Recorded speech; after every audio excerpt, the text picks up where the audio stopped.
She balanced 4 heavy plates on her left arm.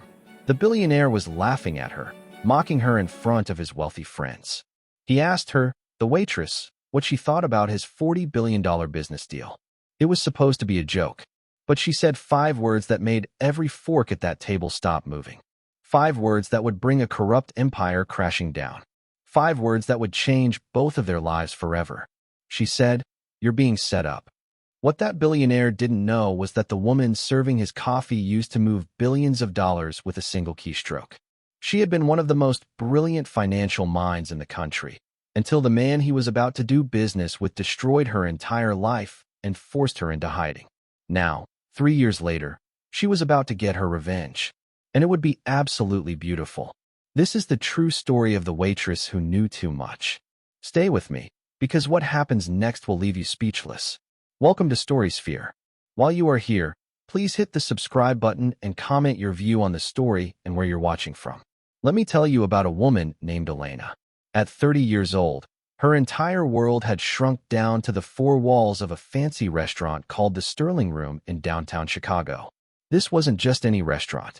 This was the kind of place where rich businessmen ate $800 steaks and complained if their wine wasn't the perfect temperature. Elena was good at her job, really good. She moved between tables like a ghost, never making mistakes, never drawing attention to herself. That's exactly what she wanted, to be invisible, to be forgotten.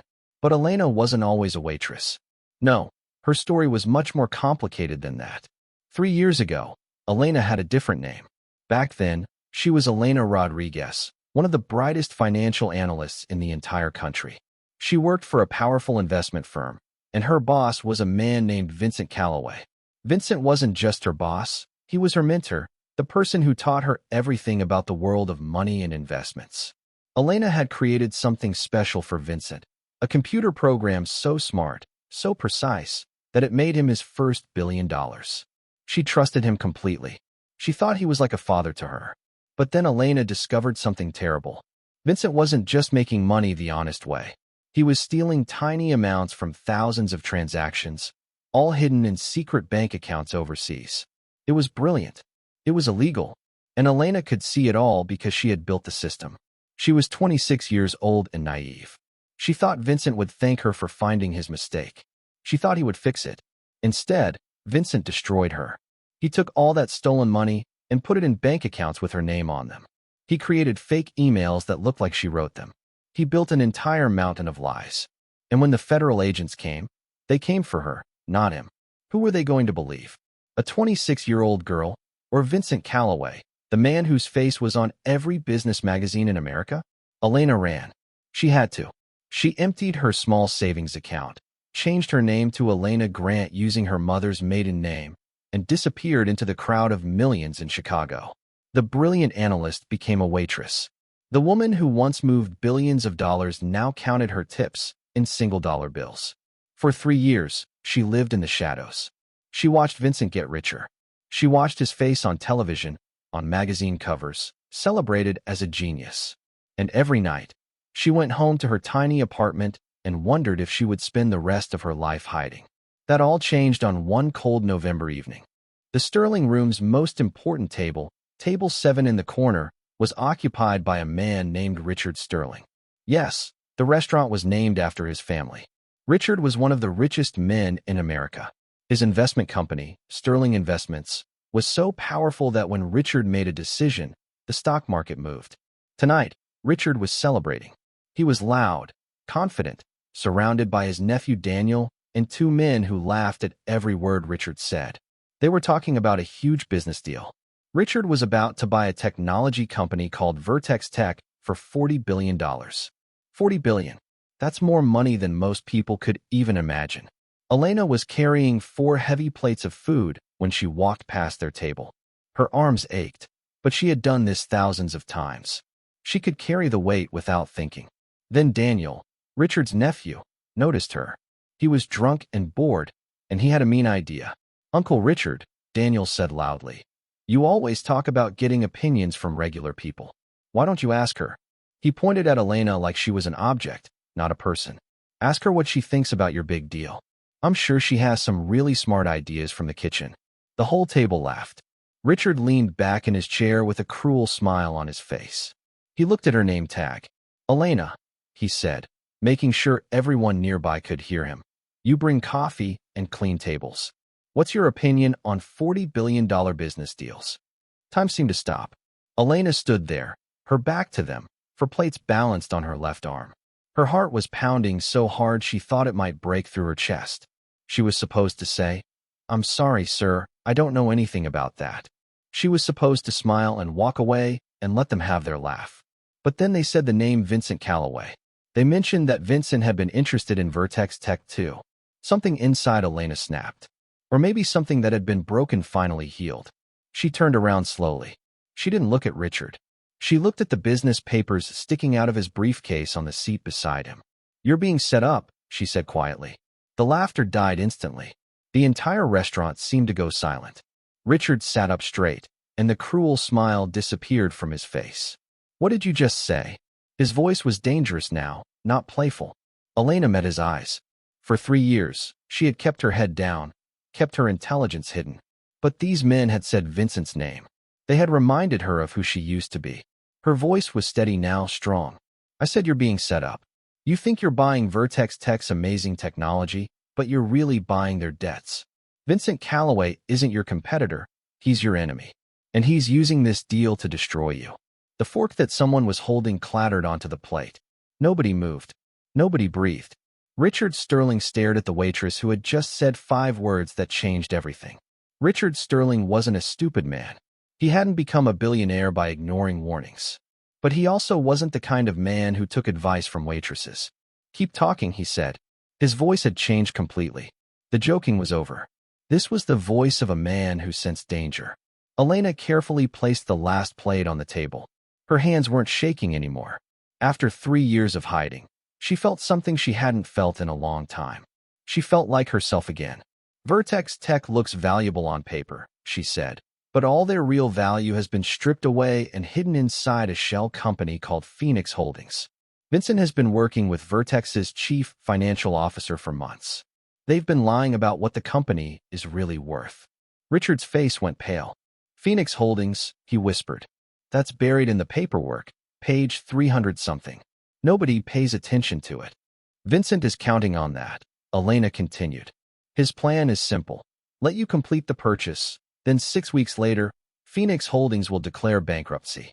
When it does, all those hidden debts will come crashing down on you. Vertex will be worthless, but you'll be locked in. You'll lose $20 billion overnight. Your company's credit rating will be destroyed. And while you're bleeding and desperate, Vincent will launch a takeover bid. He doesn't want Vertex Tech.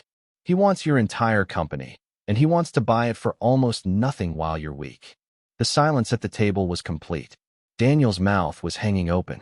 The 2 other men looked terrified. Richard reached into his pocket with a shaking hand. He pulled out a black credit card and threw it on the table. Daniel, pay the entire bill.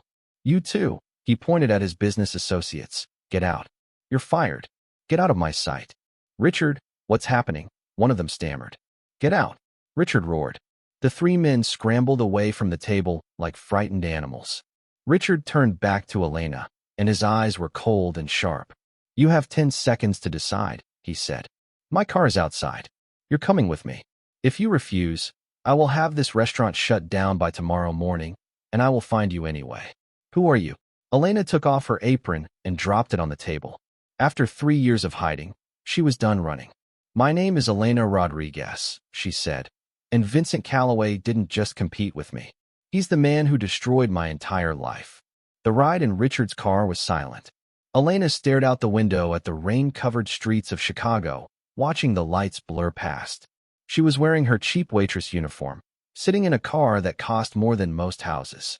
They arrived at Sterling Tower, a massive building of glass and steel that seemed to touch the clouds. Security guards stared at Elena's uniform, but said nothing when they saw Richard's expression. They took a private elevator to the top floor. Richard's office was enormous, with windows that showed the entire city spread out below them like a blanket of stars. Dim the lights, Richard said to the empty room, and the lights obeyed. Lock this floor. A quiet click told them they were alone. He turned to face her. Elena Rodriguez, the analyst who supposedly stole $900 million from Stratton Financial, the woman who vanished before she could be arrested. You're a fugitive. I was framed, Elena said simply. There was no emotion in her voice anymore. She had said these words in her head a million times, but nobody had ever listened. Everyone says they were framed, Richard shot back. Give me one reason to believe you. I don't care if you believe me, Elena said, walking to the enormous window. You asked who I am. I told you. You asked how I know about your deal. I'm telling you. Vincent Callaway was my mentor. I built the computer program that made him rich. Then I discovered he was using it to steal money. When I confronted him, he framed me for his crimes. He had lawyers, fake evidence, everything. I was nobody. He was Vincent Callaway. So I ran. She turned to face Richard, and her eyes were blazing now. For 3 years, I've been hiding. I've gone from analyzing billion-dollar investments to serving soup. I've watched Vincent get more powerful, more celebrated, while I counted nickels and dimes and tips. And then tonight, at your table, your nephew said his name. You talked about the deal, and I saw the papers in your briefcase. Elena's voice grew stronger. I know how Vincent thinks. I know how he operates, because I taught him half of what he knows. And when I looked at those papers, I saw my own work. He's using the same trick he used to frame me, the same shell company structure, the same hidden transfers. He's so arrogant he thinks nobody else can see it. But I can see it. I built this kind of system. I know exactly how it works. Richard walked to a cabinet and poured 2 glasses of water. He handed one to Elena. If what you're saying is true, he said slowly, you just saved my company. But you also just confessed to being a wanted fugitive. Why would you risk exposing yourself? Elena took a sip of water. Her hand was steady. Because Vincent used my work, my signature, my code. And because I'm tired of hiding. I'm tired of being afraid. He took everything from me. My career, my reputation, my life. And I just watched him about to do the same thing to you. Using my own playbook. She set down the glass. You asked who I am. I'm the woman Vincent Callaway fears most. I'm the only person alive who can prove what he really is. Richard Sterling studied this woman in her cheap uniform, who spoke with the confidence of a general. All right, Elena Rodriguez. You want back in the game? You're in. But my own company believes in this deal. Some of my own people might be working for Vincent. You'll be fighting not just him, but my own employees. Elena smiled for the first time. It was a cold smile, a warrior's smile. Give me a computer, she said. Give me 72 hours. I'll prove everything. The 78th floor of Sterling Tower was called the data center. This was where dozens of brilliant analysts worked day and night, staring at computer screens, making sense of numbers that would make most people's heads spin. When Richard Sterling stepped out of the elevator at 2 in the morning with a woman in a waitress uniform, every person in the room stopped working and stared. Listen up, Richard's voice commanded instant silence. This is Elena Rodriguez. She's a special consultant. She has my complete authority. Give her whatever she needs. Full access to all Vertex tech files, everything. A severe-looking woman in an expensive suit stood up. Her name was Patricia Hayes, and she was Richard's head of risk management. She looked at Elena like someone had just dragged garbage into her pristine office. A special consultant. Patricia's voice dripped with contempt. Richard, with all respect, who is this person? She's the person who's going to tell us if we're about to walk off a cliff, Richard said. Get her access now. Patricia, her face tight with anger, led Elena to an empty computer station. Here, we'll set up your security clearance. It might take a while. I don't need a new login, Elena said, sitting down. Her fingers were already flying across the keyboard. Just give me guest access. I can work with that. Guest access won't get you into the encrypted Vertex files, Patricia said with a smug smile. She thought she had won. 30 seconds later, Elena was looking at files that should have been impossible to access. Patricia's face went white. The other analysts who were watching took a step back, shocked. Lock the station, Elena said, not looking up. Nobody sees my screen. Get me coffee, black. And I need the original paper copies of all Vertex Tech financial statements, the actual physical documents. I want to see the real paper. For the next 6 hours, Elena was a storm of motion. She wasn't just reading the financial data, she was living inside it. She cross-referenced international transactions. She pulled up satellite images of Vertex's factories in Asia and discovered they were abandoned buildings. The other analysts tried to work, but they kept stealing glances at this strange woman who moved through their complex systems like she had built them herself. Richard watched from his office above the floor.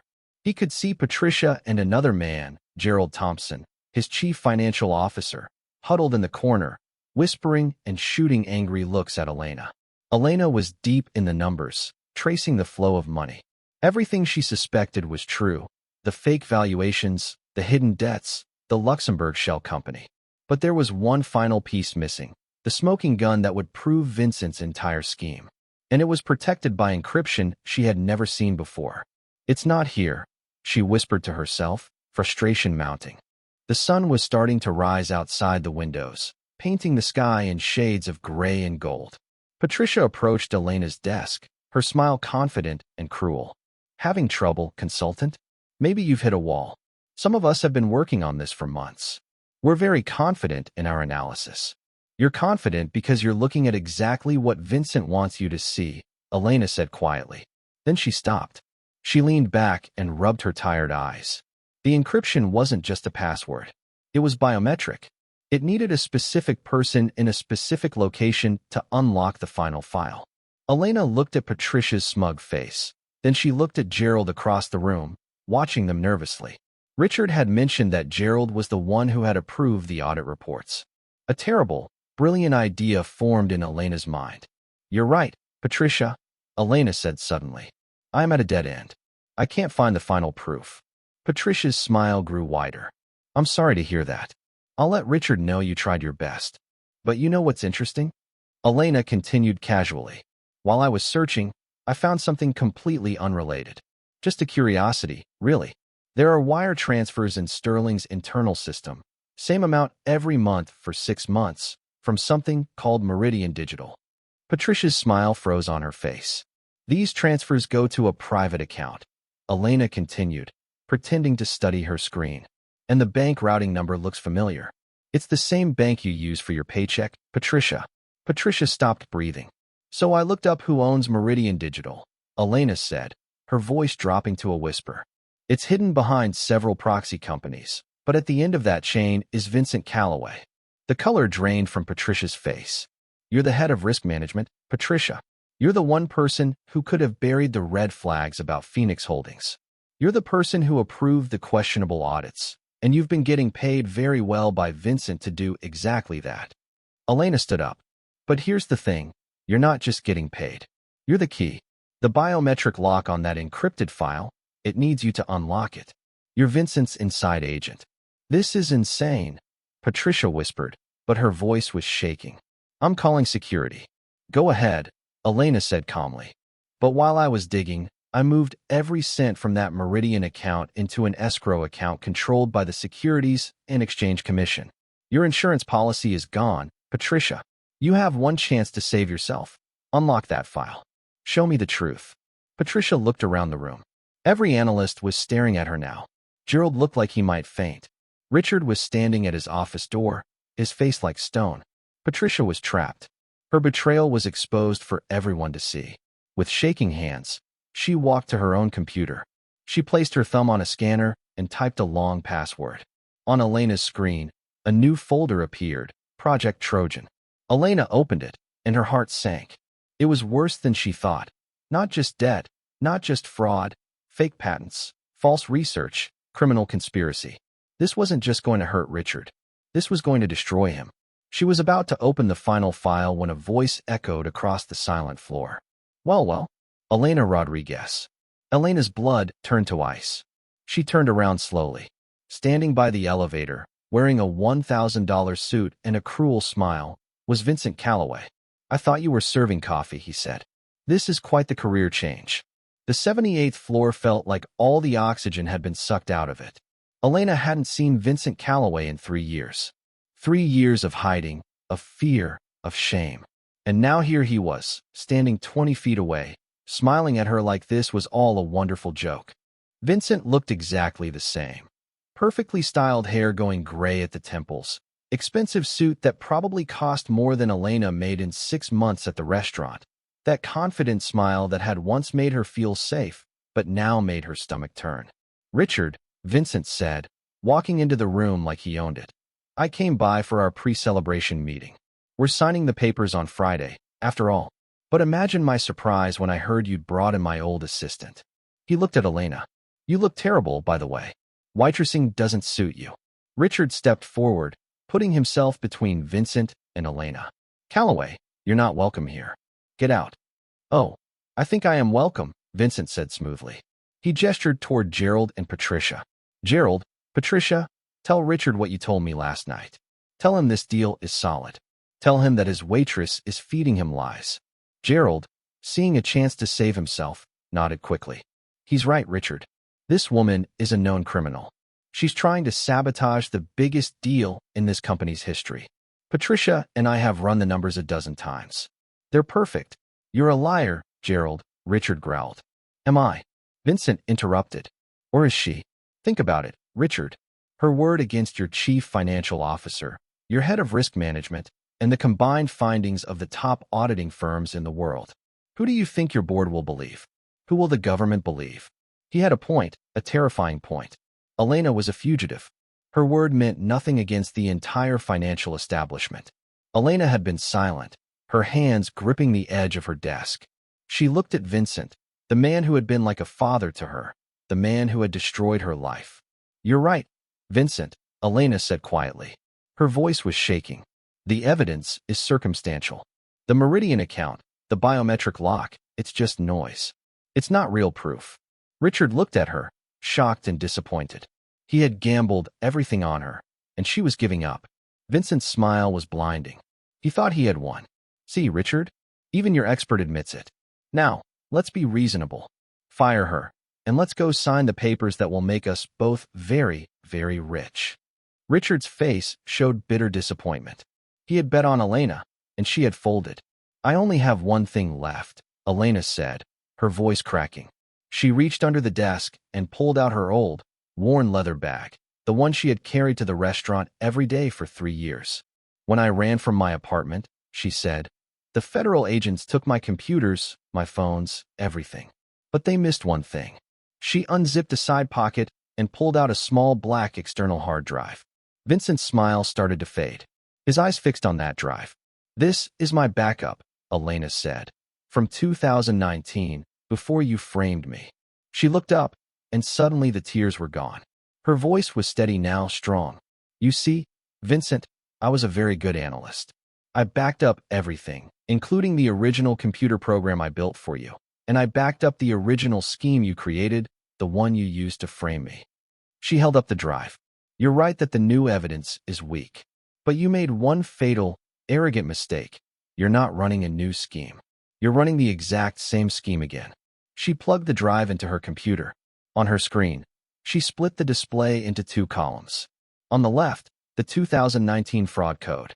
On the right, the 2025 Vertex Tech fraud code. They were identical, line for line, number for number. "It's not my word against yours anymore, Vincent," Elena said. "It's your own signature, twice. It's a confession written in code, and this time it has your name on it, not mine." Vincent Callaway's face went white. He stared at the screen, at the 2 perfect columns of matching evidence, and he knew his life was over. Richard, who had been watching this entire performance with growing amazement, finally spoke. His voice was cold and final. "Patricia, Gerald, you're fired. Security will escort you out. The police will be waiting for you in the lobby." "Richard, please," Gerald started. But Richard held up his hand. "Get them out of my sight." As the guards dragged Gerald and Patricia away, their protests echoing in the stairwell, Richard turned to Vincent. "You came into my home," Richard said quietly. "You tried to poison me with my own money, and you used the one person who could stop you as a joke." He picked up his phone. "I'm calling the Securities and Exchange Commission right now. The Vertex deal is dead, and you're finished." "No," Vincent choked out. He was a cornered animal now, all his charm gone. In one last desperate move, he lunged, not at Richard, but at Elena. "You," he screamed. "You destroyed me. You ruined everything." He never reached her. Richard's bodyguard, a massive man who had been standing quietly in the corner, stepped forward and stopped Vincent with one powerful arm. Vincent hit the floor hard, gasping as security pinned him down. Elena watched the man who had haunted her nightmares for 3 years lying on the floor, broken and defeated. The war was over. After 3 years of hiding, 3 years of fear, 3 years of being invisible, she had won. But as the adrenaline faded and the security guards dragged Vincent away, Elena started shaking. She had won, but she was terrified. Could she really come back to this world, the world that had chewed her up and destroyed her? Richard walked over to her. He looked at this woman in her waitress uniform who had just saved his entire empire. "The job is yours, Elena," he said softly. "Head of strategy, Sterling Investments. Build your own team. Name your price, and I'll fund your lawsuit. We'll use this evidence. We'll get your name back. We'll get everything back." Elena looked at his outstretched hand. Then she looked at the trading floor, the screens, the lights, the world that had once been her home. Her hand was shaking as she reached out and took his. The trial was fast. The newspapers called it The Revenge of the Waitress, and Elena hated that headline. It made her sound small, like she was defined by the worst moment of her life. She wasn't a waitress who got revenge. She was a brilliant analyst who had set a perfect trap and won. Vincent Callaway, with no money and no friends left, faced mountains of evidence. The two sets of identical code, laid side by side, were impossible to deny. He pleaded guilty to everything. The judge gave him 40 years in federal prison. For a man his age, it was a life sentence. Elena walked out of that courthouse, ignoring the camera flashes and shouted questions. Her face was calm. The war was finally over. 6 months passed. The noise died down. Elena Rodriguez was no longer a waitress. She was now the head of strategy at Sterling Investments, one of the most powerful positions in American finance. She had a corner office on the top floor. She wore designer suits. She had a salary that made her old self dizzy. But the victory was not a celebration. It was a battlefield. Elena worked 100-hour weeks. She didn't just join Richard's company. She rebuilt it from the ground up. She found all the corruption that Gerald and Patricia had hidden. She created new security systems, new ways of checking for fraud. She designed a computer program that could see in the shadows, that could spot the kind of schemes Vincent had used. Richard gave her complete freedom, and the company, after the shock of the failed Vertex deal, became stronger and more profitable than ever. Elena Rodriguez was back. She had a new office, a new wardrobe, and a new reputation as the sharpest mind on Wall Street. But she didn't trust anyone. She checked everything twice, 3 times. She ate lunch alone at her desk. She was respected, she was feared, but she was isolated. The betrayal had left a scar that wouldn't heal. Then, 8 months after Vincent's arrest, the attacks began. It started small.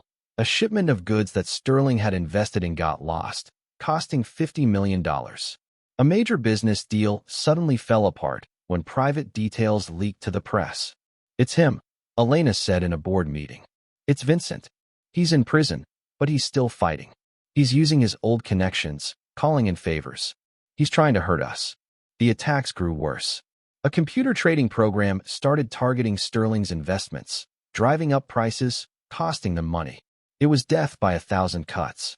The company was bleeding hundreds of millions a week. "It's my program," Elena said, staring at the code on her screen. "The one I built years ago. He's turned it into a weapon. He's using it to hunt us."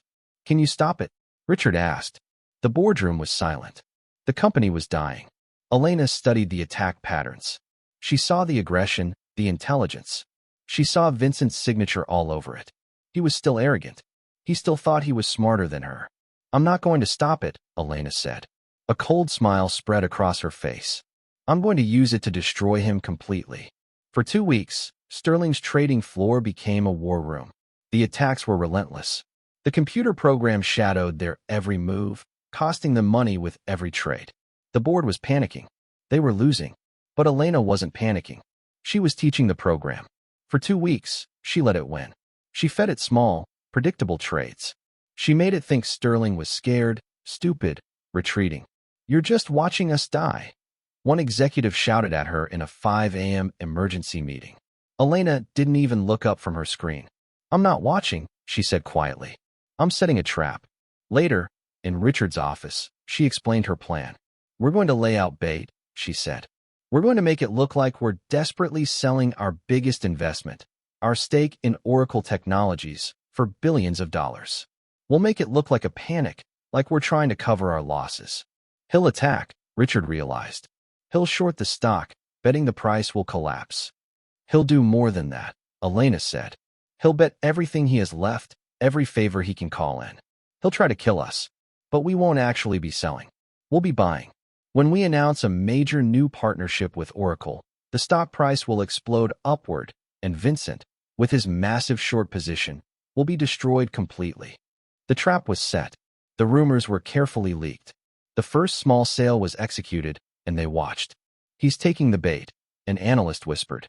On the screens, they could see Vincent's program building a massive short position, betting billions that Oracle stock would crash. For 48 hours, the tension was unbearable. Vincent kept adding to his short position, convinced he was about to deliver the killing blow.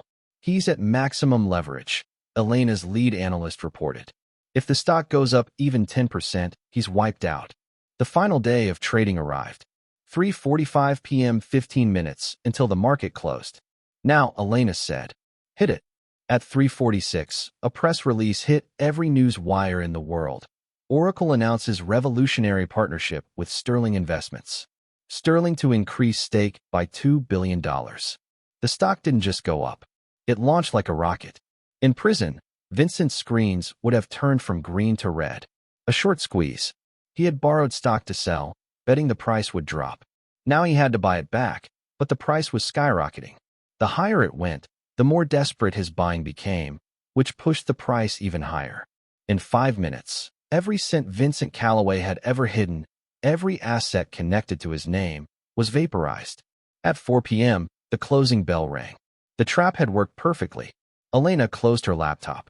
It's done, she said quietly. A month later, Elena stood alone on the private rooftop of Sterling Tower. It was late at night, and the city spread out below her like a map of stars. She held a paper cup of black coffee from a regular coffee shop, a habit from her waitressing days that she refused to give up. The elevator dinged, and Richard stepped out, carrying expensive champagne and crystal glasses. A toast, he said, pouring 2 glasses. This is for victories that actually matter. Elena looked at the fancy champagne, then at her simple coffee cup. She didn't reach for the glass. I'm not really a champagne person, Richard. He paused, then smiled. You know what? Me neither. He set both glasses down on the ledge, untouched. He leaned against the railing beside her, just a partner, not a boss. The board approved your new risk division. Your bonus is, well, let's just say it's substantial. Elena nodded, sipping her coffee. Good. We'll need it.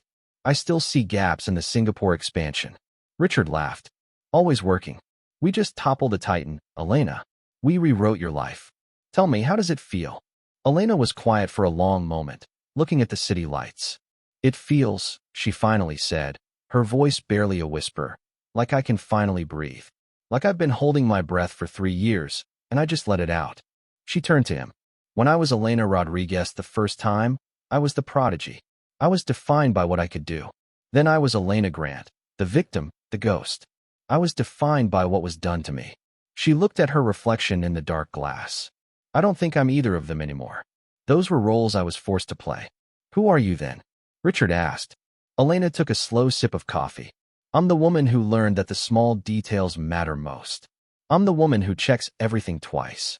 I'm the woman who survived. She smiled, a real, genuine smile. And the next time you want my financial advice, Mr. Sterling, it's going to cost you a lot more than a steak dinner. Richard laughed. I'm counting on it, Miss Rodriguez. Elena looked out at Chicago. 3 years ago, she had served the city. Now she understood it. She didn't just work in the financial world anymore. She had mastered it. They had all looked at her, but never seen her. They thought a name tag and a uniform could hide brilliance. They thought shame and fear could bury talent. They were wrong. Elena Rodriguez didn't just get her name back. She built a new one from the ashes of the fire that tried to burn her. She proved that intelligence cannot be hidden by circumstances, and that integrity is worth more than any amount of money. Richard had asked for her opinion as a joke. He found an ally who saved his empire. They thought she was just a waitress. They forgot that the woman serving coffee might be the smartest person in the room. So, what do you think of Elena's incredible journey? Do you think she got the justice she deserved?